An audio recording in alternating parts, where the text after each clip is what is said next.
अस्सलाम वालेकुम दोस्तों, मैं हूं आपका अपना बिलाल मोइन और आप देख रहे हैं बिलाल मोइन यूट्यूब चैनल। अच्छा भाई, सऊदी अरब ने 14 ममालिक के ऊपर जो है वो बैन लगा दिया वीज़ा का और गैर मुय्यना मुद्दत के लिए ये बैन लगा है।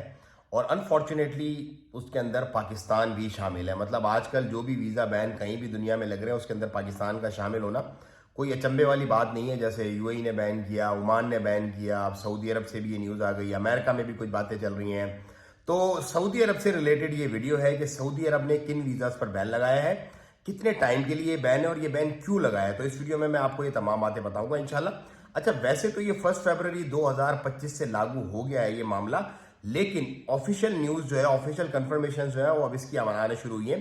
बेसिकली ये जो बैन लगा है ये लगा है 1 ईयर का जो टूरिस्ट वीज़ा है उसके ऊपर, जो फैमिली वीज़ा है उसके ऊपर और जो बिजनेस वीज़ा है उसके ऊपर। ये इन 3 वीज़ा कैटेगरीज के ऊपर ये बैन लगा है। जो लोग अपने इकामा पर, अपनी जॉब पर, जो अपने नौकरियां वगैरह कर रहे हैं उनको इससे कोई लेना देना नहीं है, वो इससे जो है वो मुतासिर नहीं होंगे।